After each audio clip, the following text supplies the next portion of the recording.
కాలచక్రం మారుతున్నది. ప్రతిఫలంగా లోకాలపై చీకటి విరుచుకుపడుతోంది. ధర్మం కూలిన చోట చీకటి కీర్తించబడుతోంది. యుద్ధభూమి బలికి వేదికగా మారింది. అక్కడ ఓ రాజు కాకుండా ఓ శక్తి నడుస్తోంది. దేవతల కిరీటాలు నేలచుపాయి. అసురుల విజయధ్వజం స్వర్గాన్నే కప్పేసింది. లోకక్షేమం కోసం విష్ణువు ఆకాశం నుండి అవతరించాల్సిన సమయం ఆసన్నమైంది. 3 లోకాలకు రాజుగా బలి ఏకఛత్రాధిపతిగా అవతరించాడు. స్వర్గానికి కాంతి తగ్గింది. అధికారం చీకటి చేతిలో పడింది. మాతృహృదయం శోకసముద్రంలో మునిగిపోయింది. ఆమె తపస్సు లోక రక్షణ కోసం వెలిగిన దీపం. విశ్వాన్ని ప్రకాశింపజేస్తూ శ్రీహరి స్వయంగా ప్రత్యక్షమయ్యాడు. లోకక్షేమం కోసం నేను అవతరిస్తాను అని హామీ ఇచ్చాడు విష్ణువు. తల్లి గర్భం ఆలయంగా మారింది. శ్రీహరి అవతారానికి ఆదిక్షణం. సత్యమూర్తి శ్రీహరి వామన రూపంగా అవతరించిన మహాక్షణం అది. ఆయన నడక వనప్రాంతాల్లో పరిమళమై మారింది. ధర్మం అడుగుల సవ్వడి వినిపించింది. ఆయన అడుగుల తాకిడితో అడవులు పులకించాయి, పక్షులు పాటలు పాడాయి. వేదాలు ఆయన దృష్టిలో ప్రతిబింబించాయి. అసురలోకం ఉలిక్కిపడింది. బలి మహాయాగానికి గంట మోగింది.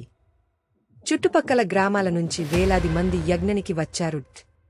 సింహాసనం కాదు అది, బలి గర్వానికి నిదర్శనం. గర్వోత్సవం నడుస్తోంది. కాని శుక్రుడు మాత్రం మౌనంగా కూర్చున్నాడు. బహుళ జనసంద్రము మధ్య నిశ్శబ్దంగా అడుగులు వేశాడు ఓ బ్రాహ్మణ బాలుడు.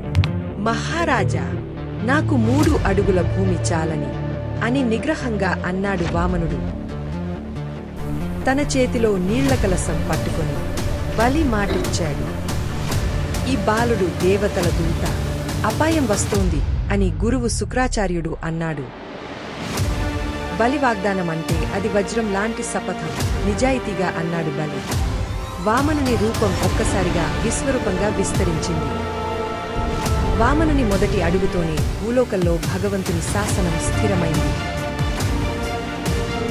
2వ అడుగుతో స్వర్గం వణికిపోయింది. 3వ అడుగుకు స్థలం ఇవ్వుబలి, నీ శ్రద్ధకు ఇది పరీక్ష. నేను ఇచ్చిన మాట నిలబెట్టుకుంటాను. నా తల నీకు అర్పణ. పాదముద్ర తలపై పడిన క్షణం బలిలోక త్యాగంలో లీనమయ్యాడు. తన భక్తుడి త్యాగాన్ని చూసి విష్ణు స్మితంతో ఆశీర్వదించాడు. బలి, నీ త్యాగానికి ప్రతిఫలం పాతాళలోకాలను పాలించే వరం. ఇంద్రుని తలపై మళ్లీ కిరీటం, ధర్మం గెలిచిందన్న సుఖ సంకేతం. త్రివిక్రముని తేజస్సు మళ్లీ వామనుని మృదుత్వంగా మారింది. శక్తికి తలవంచినవాడు రాజు అవుతాడు, కాని భక్తికి తలవంచినవాడు చరిత్ర అవుతాడు.